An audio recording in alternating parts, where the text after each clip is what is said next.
Shequeita, thank you so much for joining us on the Claima Stories podcast. Absolutely. How are you doing? I'm good. I'm good. Yeah, a lot going on. Lots going on. When is it? You had a drive. You're cool. You're in here. I'm here. Yeah, we're in this space. Well, I appreciate you joining us. We're massive fans of what you and your family are doing, and we want to get into that a little bit. But I think before we jump right into that, we want to learn more about you and your upbringing. And so let's jump back to Low Country, South Carolina. Tell us a little bit about that place, Ridgeland, and what are some of those ingredients that stay with you today? Ooh, I love that. I love that. That's my hometown. And it's funny, growing up, I used to be a little embarrassed by it, feeling like I was from a small town. I had family that had migrated up north, Philly, New York, even Michigan, throughout the, I'd say 60s and 70s. And, your cousins would come down during the summers and just be like. Don't start me about the cousins, 'cause they come at you for your accent. They come for your accent. They come, oh, you guys don't even have a mall here. We got to drive an hour to Savannah just to go to the mall. And it was all the things that highlighted, how much slower the South was, how much, we were so behind with, oh, you don't know this artist, you don't know that artist. And so, I think for a lot of my upbringing, it was not something that I was like excited to tell people and super proud about. And I think that started changing for me as I went to college.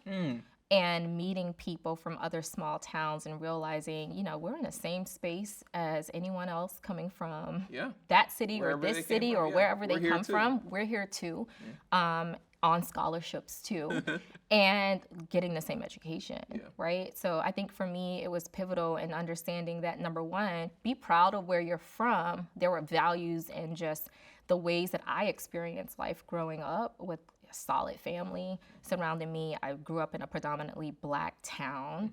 And so a lot of, even when we think about the South, the context of like racism and stuff, I didn't experience until I left. I told a lot of people that, and they're like, what do you mean? I was like, oh, it was just covert. I was like, maybe, but I was like, I never had a direct engagement with things like that until I left.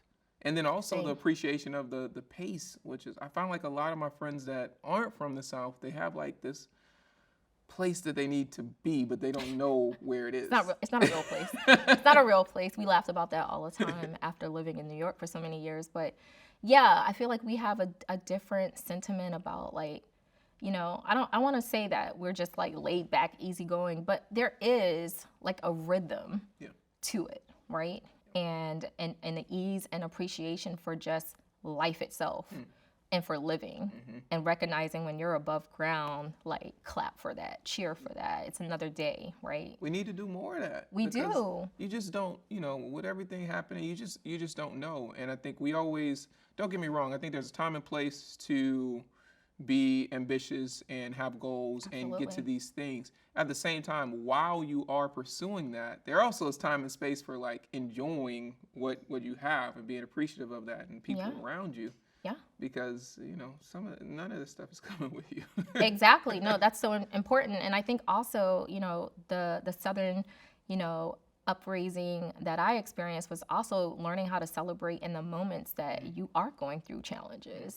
It's not all about the times that you've, had the accomplishments and the blessings that you can sit back and like cheer for yourself, but you can cheer and learn in the moments that you are on a detour as well. Like, how are you handling that? And I think that my parents and who they were and having like a spiritual foundation and upbringing in this small town allowed me to have a village surrounding me that helped me through all of those different experiences. And so when I did go off to college or when I did go off for my internship and maybe have experienced my first bout with racism or any other challenge, like I had a foundation, right? Of like, okay, like we're gonna navigate this. I'm gonna figure this out. I know who I am. Yeah, so it didn't send me spiraling, spinning, or anything like that. So that I'm proud of. And also, I think also as an adult, as I went out to other places and, Midwest and such for my first career opportunities and such, coming back home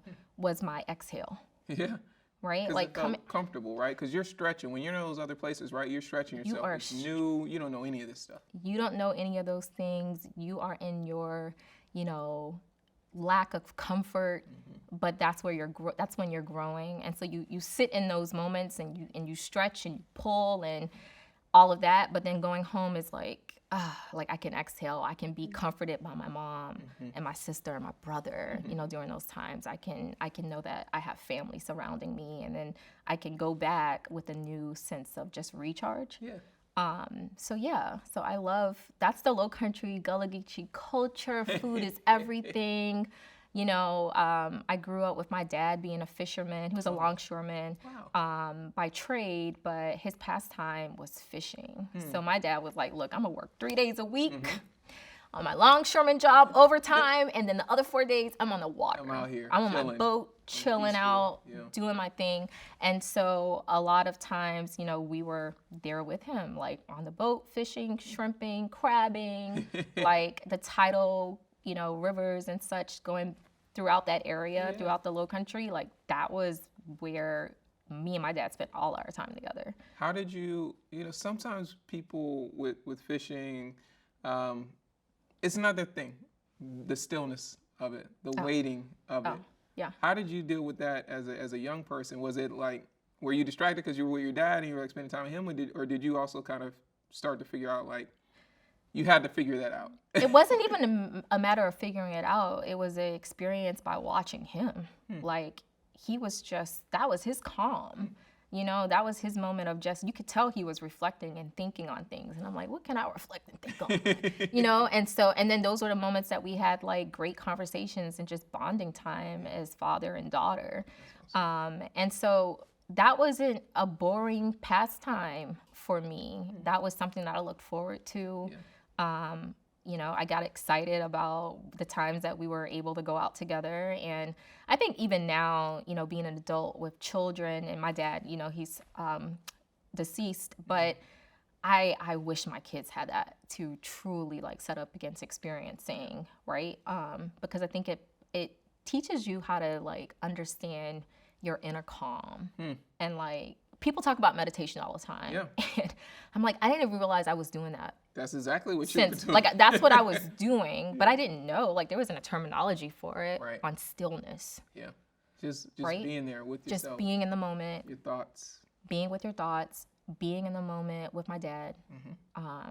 Those are memories those are the things that stay with me. And so, yeah. Wow. Now, did that expand into other, like, outdoor like experiences? Like, for me? Were you like, No. you then like an outdoor kid? How comfortable, you know, would you say for years? I was an outdoor kid. You know, I live in rural, you know, South Carolina. And so if I would go 30 minutes to my grandfather's house, there's nothing but vast land, right? Just vastness, just land everywhere. He's growing crops. He has a garden. Like, I'm learning, like planting watermelons, like picking them, busting them open right there, eating them, and all of that's happening. And in terms of, you know, where I live, it was, you know, ATV, go-karts, bicycle riding, right? That was so much fun. that was it. Like, but there was also this sentiment of like the woods. Right? And the woods, for me as a child, was not the place that I went. Oh, yeah, I was terrified. Terrified of the woods. And what's funny is as I sit back and I think about it over the last couple of years in terms of like, what does that mean? Like, why was I so fearful? And it wasn't anything that I experienced. It's not like I went back there and the boogeyman came out or a snake wrapped around my ankle. No, I never had an experience. But I think that's when you realize in connection to generational trauma of the South. Like, the woods doesn't sound like nature.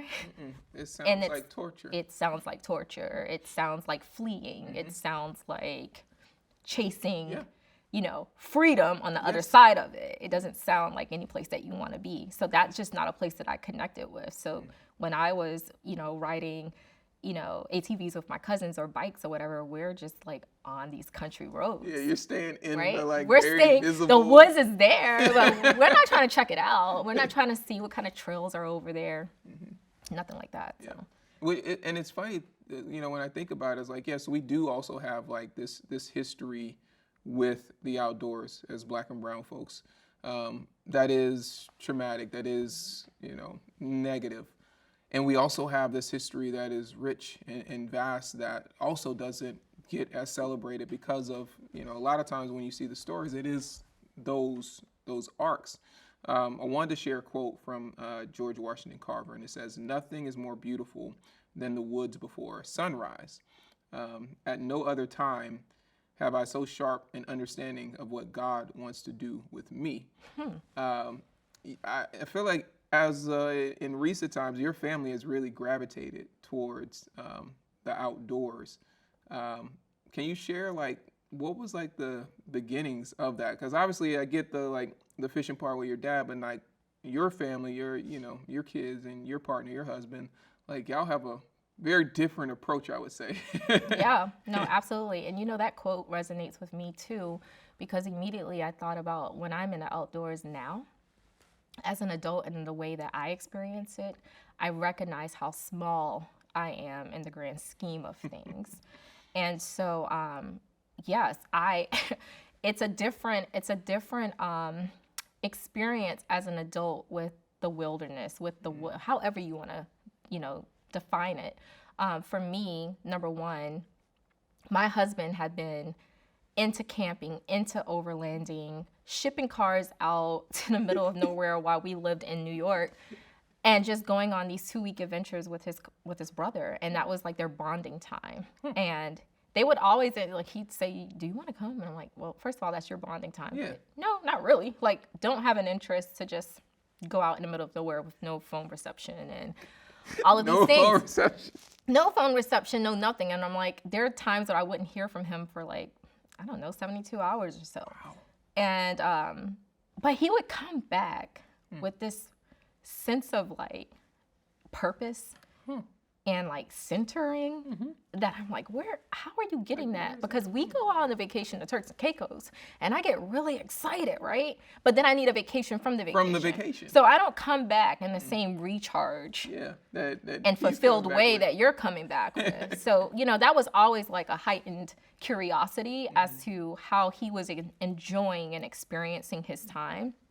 But it didn't really level set for me until we got to Portland, until we relocated here from the East Coast. What was it about Portland? It's beautiful. I immediately didn't even associate this with woods. It looked different. It felt different. It smelled different. And so the first thing for me was understanding that, number one, I wanted to be a part of this, and I didn't know how. I didn't understand how, but my husband does. And so that was me tapping into, I want to experience this with you. I want to understand how you experience what you've been doing for the last 5 years. Yeah. I want to understand, how to connect with this area so that I'm embracing it. I'm not new to change and moving to cities and states in which I don't have ties and I don't have a village, And so I've always been accustomed to figuring it out and what's going to be my connection point here, right? Especially while I'm here. But they've always been temporary. It's what's a temporary connection point? And for when I got here, I just felt this could be longer term. There's something else here and I need to connect in and figure it out. And to me, that's what was my buy-in. That immediately just captured everything that I wanted. I feel like we have the opportunity to continue evolving who we are and ourselves, right? We can continue thinking about what else do I want to be a part of? How else do I want to experience life? What else do I want to learn? What do I want to learn? What do I want to learn? You don't have to you're not just here with whatever you came here with. You can always have the opportunity to discover more, learn more, expand more. And you don't have to do all that stuff at once either. No, you don't have to do it all at once. But even more important, I didn't want my kids to be fearful the way that I was, that I still didn't understand. I'm I know something's there, traumatic, generationally passed down. That's why I don't associate with the woods when I go home. But while we're out here, I want my kids to be fearless, right? I want them to experience things that I didn't get a chance based off of maybe the region I lived in or how, my upbringing or what my parents experienced that they were protecting me from or thought that they were protecting me from. I wanted them to have a different approach to the outdoors than I did and something that looked more similar to what my husband experienced. And so that was it for me. And so that was automatic buy-in. Moving out here was like, this is it. This is me evolving. I'm gonna be a nature girl. I'm not gonna be fly in nature, but I'm gonna be a nature girl, and I'm gonna do it my way. Like, there's no right or wrong way to do it, and I don't have to. You know, sometimes it's uninspiring for me, like in terms of what I gotta look like, what I gotta like pack, like to go on a hike, what. And I'm like, yo, there's an authentic way to do this. Yeah, like this like, isn't. I still gotta put a little gloss on, do something, you know, feel good about it. But you know, I like that I can show up how I am and learn something new and do something different. And then with how, you know, we've continued that, it was during the pandemic. It was a lot going on, and I feel like the four walls of your home was like, I felt trapped. Oh, what? We were trapped. I was like, okay, I'm waking up, going straight into a Zoom call, feeding kids, doing all the things around the house, right? Kids are there, they're homeschooled, they're on Zoom, you're on Zoom. Oh, we got to get out of this. Like, I am done with this 4-box. And it was deciding on a trip, doing a road trip to Montana, to Glacier National Park. How'd y'all pick that? How did I just wanted to get the hell away. He's like, let's just go. I was like, let's go. I don't care. I mean, we literally just pulled out like our phones and was like, okay, where are we gonna go? Where have we not been? And actually, I had a coworker at the time who was telling me about this lake town in Idaho, and he goes, yeah, it's like 30 minutes from I forgot the place in Washington that it's 30 minutes from Spokane. Spokane. Okay. He's like, it's 30 minutes from there. It's amazing. Da da da da da. So as I'm looking, and I'm like, oh, that's not too far from Montana. It's right there. Let's go to Glacier. So he's like, okay, let's go to Glacier. Well, that's what we'll do. And I said, you know, I wanted to. My son, he's 8 at the now, but at the time he was 6, and he's like, I really want to camp in an RV. I was like, well, I've never done an RV, so we'll do that too. Like, we'll just figure all this stuff out. So we just picked up. It's like that summer after George Floyd. It's the riots happening in Portland. It's all the things and all the things. You're like, I gotta get out of here. I had to get out, and so we leave. We go on this road trip. Kids do great, by the way, because they're seeing things like they're like, wait, what? Yeah. You know, they're just in awe. And we get to Montana, and just driving into Montana, it's like, where are we? Because they don't have, like, I mean, Montana has, you know, all the things every place has, but it also doesn't have, there's vast land without buildings. Yes. And there's mountains. A lot. And there's, you know, animals just like there. Yeah, it is. And it just felt so different. I feel like our entire adventure on the Pacific Northwest and just West in general has just been always stumbling upon places where you're just like, this is here? Yeah. How? When? Who comes here, right? And so we get to Montana, and it's just magical. And then my brother-in-law, Rashad's brother, decided to meet us there with his boys. He drove from North Carolina, from Charlotte to Montana. Ooh. And, you know, they had already been talking about, like, what could it look like? Like, they've been trying to bring their friends along for these adventures that they have been doing. And the guys are just kind of like, no, like, I'm not interested in that, like, whatever. And we sat down one night and we started talking about it. And I was like, you guys you're appealing to me, right? Like, I am the reluctant camper. Like, I want to dive in. I want to do this. But I don't want to do it by myself. I also want it to be luxurious in a certain way, not glamping. I do want to be in a tent. I do want to be in the backcountry. Comfortable. I don't want to be out here feeling stressed out and scared and afraid. Like, there's certain things I want. Exactly. Yeah. And I want good food. And it wouldn't be a bad thing if a mixologist could be here too. And they're like, really? And I'm like, well, that's what you do. Rashad has been cooking and doing all these things. So why not make it something that, you know, other people can experience too, and we can get more, and especially because while we were there, we were getting text messages and phone calls from family and friends. It's like, what in the world are y'all doing with these kids out in the middle of nowhere? Are you safe? Yeah. Did I see a bear in that video? And like, all up in your video critique. all in the video. And they're, you know, we're like, oh my gosh, no, they don't realize how much safer we feel here. than Then when we were sitting in our house Yeah. with everything that was going on. With everything that was going on around us. It was just like a breath of fresh air, honestly. And yeah, every once in a while, because it's always like, well, do people want you there really? Like when you're there and you go into grocery stores, well, yeah, people are intrigued and they want to know, like, especially if you're like the first Black person they've seen in like 3 weeks or a month or 6 months. They're like, what brought you here? Like, so, what's going on? They do want to know, but I think that that's a way of bridging community too, right? And fortifying, like, we're different, and let's talk about it. Yeah. Like, I mean, we need more of that, right? Like exactly. But I think what's so dope about it is, like, even for your families, for them to see y'all out there with your kids, enjoying yourselves. Yeah. You came back, you're safe. What, like?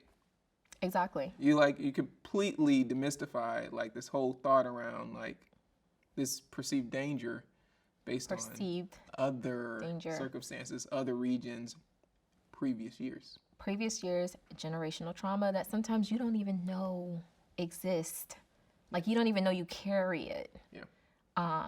And I think that that's also, like, there's such a familiarity with Black people in the outdoors, BIPOC people in the outdoors. We're not new to this. We've just never understood and exercised the recreational side of it. It wasn't leisure for us. Like I explained, even with growing up in the Low Country, my dad was fishing, and part of that was his moment of being like, this is my safety zone. But then the other piece of it was he was fishing and bringing back food for our family. Like, he would bag shrimp, and neighbors and aunts and cousins were coming to get fresh seafood, right? Because they couldn't afford the seafood at the market. That's crazy. And so there's always been, for me, like, oh, I see how it sustains us, and it's a form of survival in terms of the outdoors, but not necessarily always a form of recreation and leisure and recharge and reset with no fear. Yeah.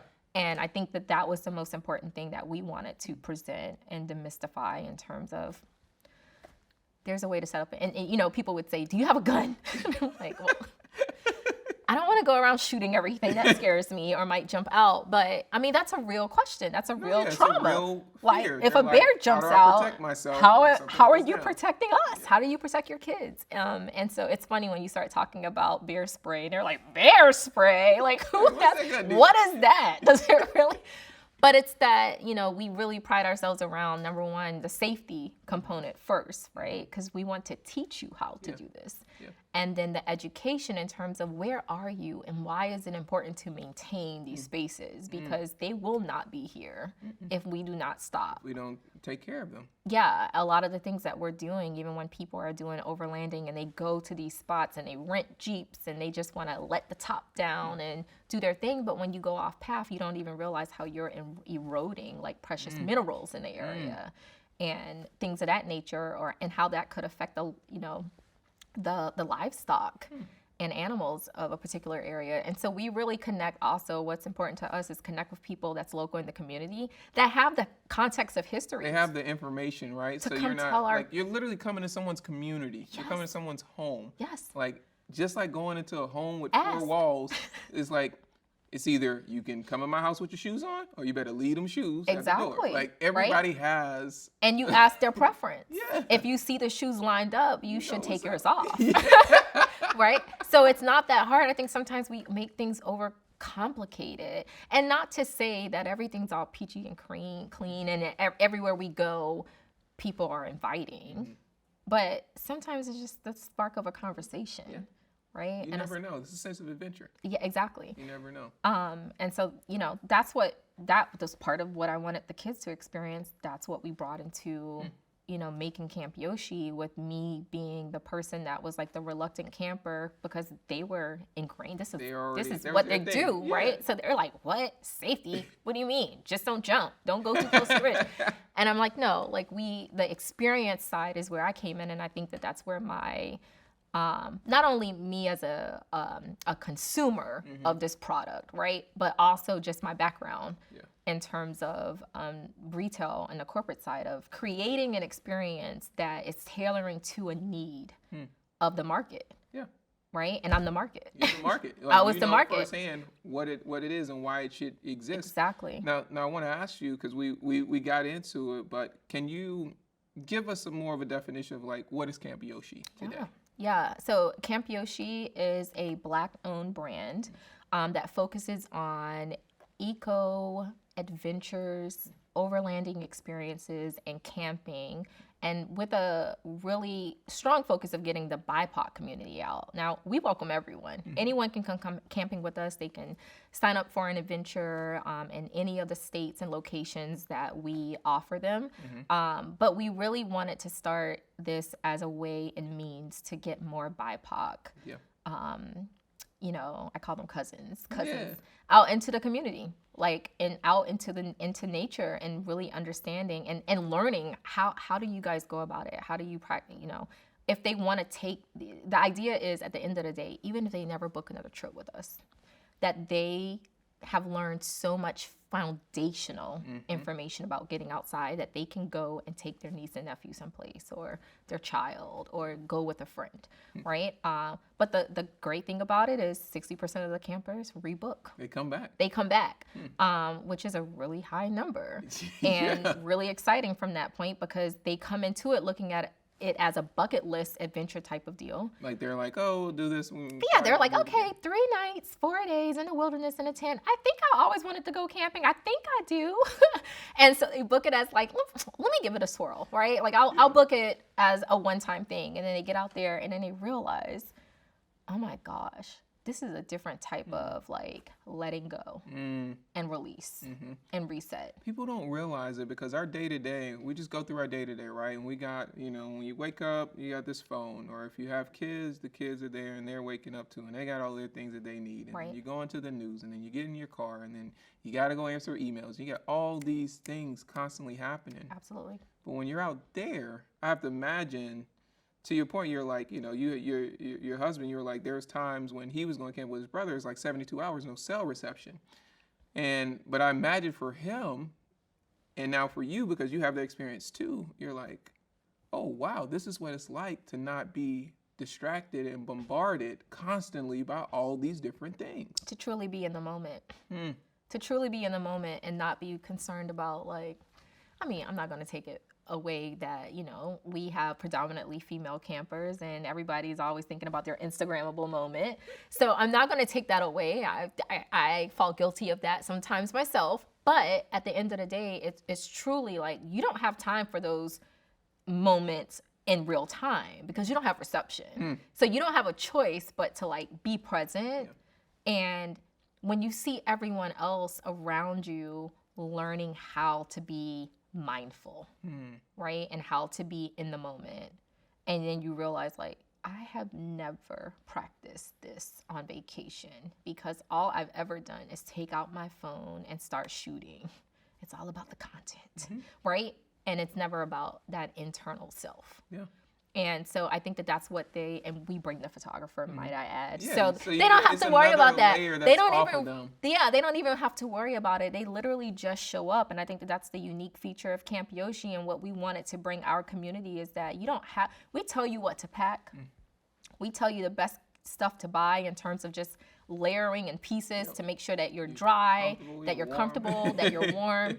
And then in terms of gear, equipment, and everything else, we're providing that for you. Now, tell me about what's the end-to-end. So if I sign up and I'm like, I really want to go this experience, what is it going to be like? What am I expecting? So you sign up. You have a skeletal schedule online that you'll see from Camp Yoshi. Like start off point, you pick your destination that you want to. You're like, oh, I'm really into this Moab vibe, right?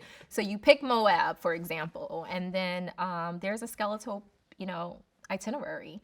And what we're going to tell you is where we're going to meet up. So what airport to fly into, what day, what time we're going to meet. And then we're telling you where to fly out and what day and what time. Everything else is element of surprise, right? A lot of things that we do, we call it the backcountry because we're not in locations that's necessarily easily accessible. And so a lot of times we're operating off of longitude and latitude points of connection, even for our campsites. We have a lot of partners. Sometimes we're private camping on private land. Other times we are working with the Land Bureau. But within all the context, it's the element of surprise and you learning how to let go, right? Which Let is go of something control. that we don't No, yeah, do well 'cause with. I mean, especially me. My day to day is I'm like, I know where I'm gonna be. I know what's happening, and a lot of this I get from my mom, and she's very like strategic in that way. But there are a lot of times where I wish, like, I'm like, I just want to be somewhere and I can just Let somebody else let do it go, That's just relinquish control. I'm an alpha personality. I like to be in control, but there is also a part of me, especially as an adult now, with a family, that wish that I had this experience, and that's why it was important to like focus around like what is the experience? What do people want that are dealing with all the things that we're dealing with as young professionals and young families that, sometimes you just want somebody else to take over. But you got to trust them. You have to trust. You have them. to trust them, and you Yeah. have to create this, haven of trust. And so yeah, you get that, and we tell you what to pack. We tell you what you're gonna need. Yeah. And then everything that you just show up, you book your flight based off of the information that we gave you, and then you just show up, literally. And when we pick you up in some fly whips. I mean, rumor has it there's some Rivians.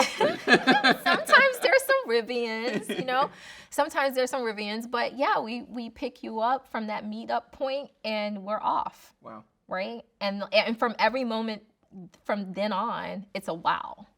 Because you don't know what to expect. You don't know what you're going to do. And that's the best part is when you don't know, you can allow yourself to be surprised. You can. When you think about, when you flip it, right? Like, so I know you gave us the experience of like what I would get. Now on the flip side for you, right? Like being the one of the folks that might be hosting or working on different aspects of the business, what's that look like for you? Like, what's those different day-to-day in operational things? Yeah, behind the scenes, I call it the hot dog factory. Because you never really want to know how hot dogs are made, right? You just want to consume them. We don't really want to know what goes into the making of them. But no, all jokes aside, like, this is tried and true and tested by us. We have our gurus, we call them camp gurus, that we have trained, that have been with us since day one. And the places that we take you, we've been there ourselves. We've done it ourselves. Our gurus are trained around it. We also make it a point that, there are sometimes, you don't understand even in terms of planning the itinerary, how sometimes biases can fit in to even how you're planning against something until you get that call out or a question from a camper. And they're like, hey, are your sleeping bags gonna be able to fit me? Like, are they long enough? Are, I'm this size or that size? Or, you're not telling me what I'm going to experience, but if we go hiking, am I actually going to be able to make it to the top? Wow. Like, I have this condition or X, Y, and Z. And so it's also taught us, like, how to have those contingencies in place, but people still feeling like, I've accomplished something. I can still do this. And the majority of the times, even those that had doubt, actually still get to the top on their own time, because it's not a race. It's not a race. And I think that that's another thing that we just help everyone understand. This is your own speed. We have all day. Yeah. And we have a moment to fill, we have something to fill each second of the day. So no one's going to ever feel like, oh, I'm holding up the group. Or, I'm not going to be able to accomplish this and I don't want to cause anybody to be off schedule or off count. Folks start to feel their own anxiety and guilt. You go inside, right? Yeah. You start really internalizing that, and that's not what we're setting out to do. We want everyone to understand, experience, and feel accomplished in their own space and time. And so it's so important, like, to really think about from our perspective and from what we're doing behind the scenes in terms of how is this going to land in terms of an experience. How is our camper going to, accept this? How are they going to, I don't know, just come out on the other side as, is this a success? Yeah. Is it not? Did it feel great? Yeah, did it feel Do I great? want to do it again? Do I want to do I do it want to again? tell somebody about it? Exactly. Does it shift my perspective of what going camping or being out in the outdoors was before I even came to Camp Yoshi, right? Or signed up for an adventure? Like, it matters. Exactly. Yeah. And we have so many more people that just say, like, I didn't even think I could do this, right? Like, I didn't even think it, usually it's always like, number one question is the bathroom situation. You're like, am I showering? Like, we're in the wilderness. We're like real life camping. If you feel like jumping in a water stream, if you find one, you can do your thing. You cannot use soap in that water stream. But like that is up to you. But we have so many, like the way that we do it and the type of products that we have, and shower pouches and stuff. They're like, wait, shower pouches? What's that? Oh, wait, this is like a washcloth. Oh God, you can warm it for me? Oh my goodness, like I feel refreshed. And so you just hear them coming out on the other side of it. Like before they go on the trip, they have 500 questions. They're completely second guessing this entire experience and why they signed up in the first place. And then, you know, they get out there and they're like, this was amazing. It was amazing. And it wasn't hard. And even the aspects of it that I thought like I could not hike, you know, up this 10,000 foot peak, I did. And I'm accomplished. And I can do hard things. And so I'm coming back for the next thing, right? Like, and it trickles into their day-to-day lives, right? There's a crossover benefit here. It's like, oh, if I could do that, then maybe I could do this other thing that I thought was really hard that I've been avoiding, you know, a lot. Exactly. One of the things I also find fascinating about your experiences, and you touched on it a little bit, you were like, yeah, we got this part, this aspect, the drop-off points, the campsites and all of that, but the food and communal part is a big piece. And I haven't been a big camper, and one of the things that I'm always thinking about is like, what are we gonna eat? Like, I'm not about to sit here and eat no. I'm not eating granola. Yeah, I need real food. No, I got you. And I see these experiences, and the food looks incredible. Take me into that side of the experience. That's all Rashad. You know, before we moved out to Portland, he had a culinary pop-up experience called Yoshi Jenkins, and it was like really a fusion on Southern cooking and Japanese food, which is two of his favorite cuisines. And so as, you know, that entire business just kind of came caving, you know, at the height of the pandemic. One of the things that he put on his Instagram was gone camping, because he literally was gone camping. Right? So he's like, gone camping. And as we were building out Camp Yoshi, that was the center of it all. Because how do I help break down that barrier of fear that you're coming in with? How do I fortify a group of strangers on a trip? Because most people are booking individually. A lot of people come out by themselves. They're like, my friends were taking too long. You were selling out of seats. I'm here, right? How do we fortify that community and that bridge? And even for the places that we go, like I expressed to you earlier, where we invite the community in to talk to us about where we are. Sometimes people will just be like a mile away, but they smell the food and they'll just stumble up on the campsite like, hey, I smelled something and I saw a fire and I decided to come over. And then there's bread breaking, and there's conversation and understanding people's backgrounds and just fortifying, again, community. And I think that food is that common thread that really helps us do that. It helps us it lowers barriers, right? Because you get there, and when you're feeding yourself, you're really comfortable, you're really happy, you're really content, and you're also vulnerable. Yes. And when folks are in those spaces, who knows what comes out? Exactly. No, you're absolutely right. That it was a very big component of the entire, you know, experience model, that as we were thinking about what this looks like and what is this product going to be, that we were surprising and delighting throughout the entire, you know, with our excursions and what they were going to see next and these overlanding experiences. And so the next thing was like, what is the food program, right? After you've hiked up 10,000 feet, how amazing would it be if someone just whips out some mere canisters and then you had some fresh homemade soup right there, right? Let me tell you. And so like, that's where my part came in, because I was like, you can create the menu, Rashad. Like, I'm not trying to control the menu. I'm just telling you where it needs to be interjected, right? Because after I've done this hike, you have to reward me. Yes. Yeah, I need to know when I finish this, I'm coming to something, I'm like, I did it, because and I'm feeling good. That moment that, you know, people go into the hangry state, right? All bets are off. Camp Yoshi sucks. We can't have them going into that state. People get hungry? We can't have them going into that state, right? And so being a hangry person myself, I just knew, like, after I do this hike, you got to reward me. We got to keep it going. I got to keep my energy up. I got to be ready for the next thing. How are we going to do that in terms of the experience? And so we really literally curate at every part of this itinerary where we're going to inject that surprise and delight, where we're going to refuel you, spirit, soul, body, everything. And make that a holistic experience so that there's never a down moment until you're in that. Even when you're in that tent and you're getting ready to go to sleep, you're looking up, and for the first time, you have adults that have first time seeing truly the stars. Because they've been in cities with smog and buildings, exactly, and skyscrapers. Right? Or they might see 1, 2, 3, 4, but they've never like truly, you know, seen the stars. And you get them in their tents and they're just like, dang, right? And even the thought of I'm sleeping in a tent on the ground on a sleeping pad, I don't know how this is gonna work. A lot of people wake up the next morning and they're like, yo, this is some of the best sleep. And it's just because it was uninterrupted. It was peaceful. You're breathing nothing but fresh air and oxygen. You've had an amazing day. Like, you're at a relaxed state.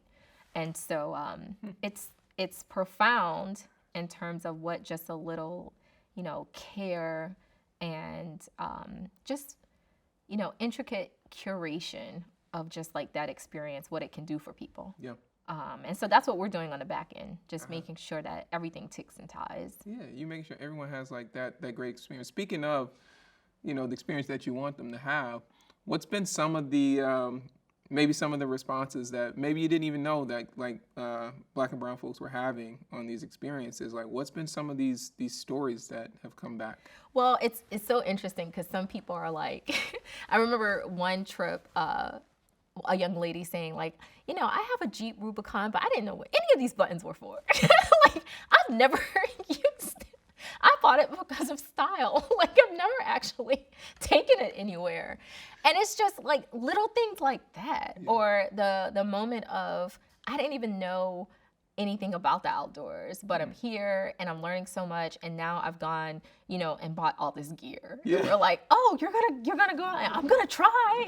I'm gonna try. And that's all we want, right? But that you are equipped to do it the right way, and respecting the spaces. And I think that also when people, you know, we do surveys and we get a lot of feedback, and they're very honest and open. And so even, you know, a lot of people are like, kids, get the kid. We need the kids. We need a family adventure. And we know that. Like, that was something that's been on our roadmap since we started. And setting up against kids, there's so many different safety precautions that you have to take, and we want to make sure that we do it right. And so that's something that has just been glaring in terms of people wanting to do this and experience it with their children as that first touching point of being in outdoors with their kids.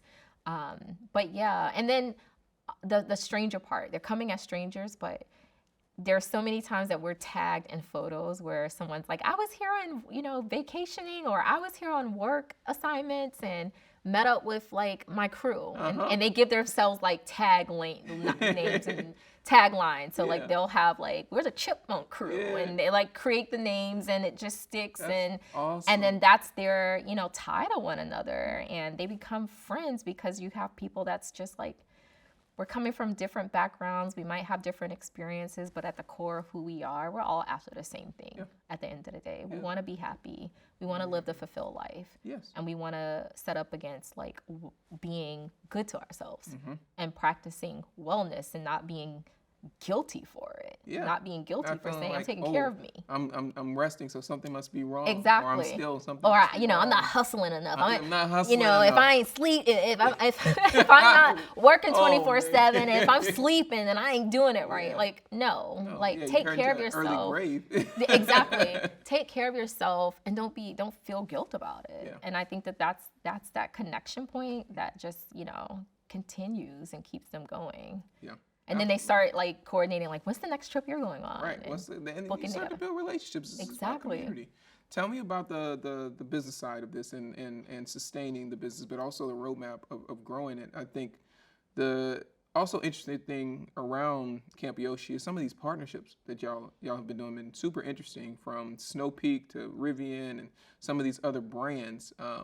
I think, how are these coming to be? And how do you make sure that the experience that you're curating isn't impacted by certain business needs? Yeah, that's a good question. I'll touch on the partnerships first. So in terms of the partnerships, the brands that we partner with, we believe in. Like, we are using the product first and foremost. So we're not, even if it's an informal partnership and it's not necessarily like anything happening on the back end, it's just that we love your brand so much. We use your gear, we use your equipment. Like, we have similar values. We want to make sure that the outdoors is a place that generations can continue to enjoy. And so aligning from that point first, like, you have to make sure that value system is aligned, and that they see the need, they understand what space Camp Yoshi has to occupy, right? And that they're willing to support that from a brand partnership standpoint. So it's been actually, people always say, like, you got to have this amount of Instagram followers and you got to do this and you got to do that. But honestly, brands follow us because they like what we're doing and we're doing it the right way. And they want to partner because of that. At the core of who we are, like, we're authentic to ourselves. It's not like, yes, there's strategy behind what we do, but at the same time, it's more of like satisfying the need, the untapped market that no one else has spoken to, that no one else has said, come with us. Let me show you how to do this. It's a need, and if you recognize it and you set up against the same values that we have, then let's talk. But you got to have a good product. But you got to have a good product. Because, and I tell people, I get, when we talk about these partnerships and things like that, or working with folks, there's always this lazy conversation around the number of followers. And I just have never been a believer in it. I've always been a believer in that. What are you doing? Does it align? Is it actually something we want to see in the world? And we just want to put fuel to that fire. Right. And I always try to encourage people. I'm like, don't be so caught up in that. I was like, I give you a number of examples of people who got like 1,000 followers that's getting paid mad bread to do the work that they do because the world needs it. Because they need it. Yeah. Yeah. I don't like to think of, I think sometimes people even, we're a business, but I think sometimes we can sometimes be in a box of like, oh, you're influencers too, to a certain degree. Yeah. I don't really like the terminology because I think that we're more than that in terms of what we're doing and how we're setting up against this unmet need that's out there. And so we don't like to be pigeonholed to that and saying, like, we are setting, and that's why we're not a nonprofit too. And we get that challenge all the time where, like, well, why aren't you a nonprofit? Well, why? Why can't we build a business in which we are helping to secure a BIPOC workforce that is forward-facing to the outdoors and getting the necessary training and standing behind the legislation that's coming to help democratize access. Yeah. And that's part of, even democratizing access for ourselves as a business, that's been a journey in itself. That's been a journey. It's so much red tape. It's so much like you guys connection and political stuff. And we're like, don't have time for it. This is what we need to do. Who do we connect with? How do we do it? And why is it this way, right? And so that's part of why we're a for-profit, because we're here to build a business. We are here to show you that it can be done. Yeah. And then we want to make sure that there's a workforce that, we can tap into as BIPOC people for the outdoors. Like, why is there so few of us? And I think it's important to have that, to have someone that works in the outdoors that looks like you. I think it's a very important thing to do to build trust. Right. Right? Because a lot of times we're not comfortable doing things because we don't see anybody out there that looks like us. And also, again, going back to the trauma, a lot of times when we have gone into the outdoors, there were folks that didn't look like us that did a lot of messed up things to us. Exactly. So we're like, there's that absence of trust. So you're absolutely right in that, like, there is a need. There is a reason why you could be a for-profit business in this space. Yeah. And I think also there's this influence that happens with business to say, like, oh no, like, we've grown a successful business doing this. There's a reason this exists. Because sometimes when you go into the other sectors, they try to take away the credibility, right? So you say, oh, it's just because, people been giving you money. Yeah, exactly.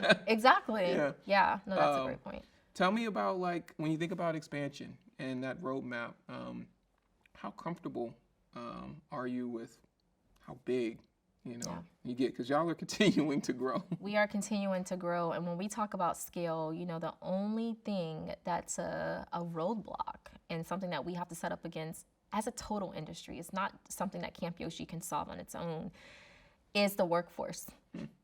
That's a big piece.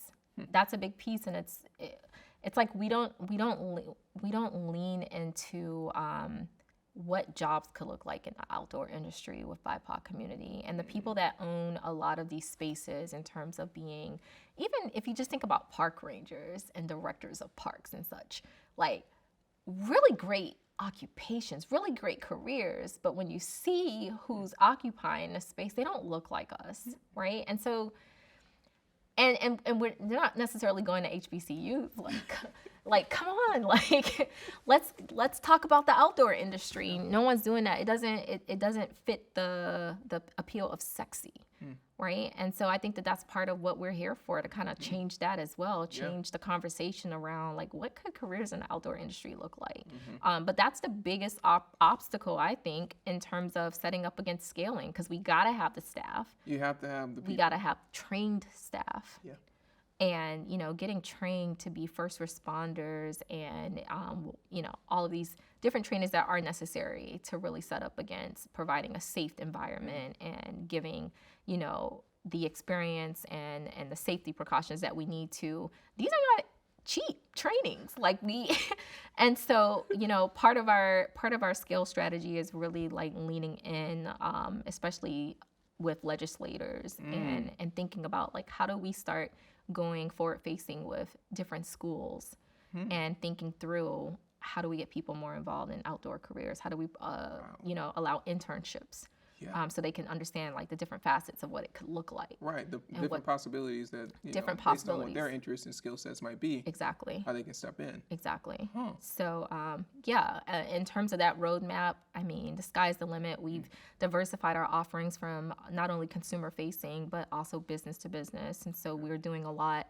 with different entities, whether that be nonprofits, for-profits, corporations and such, to set up against some of their DEI and retention needs, right? Like they're trying to engage with their, you know, employee base and retain top talent, attract new talent. Well, how are you doing that? That's in an authentic way.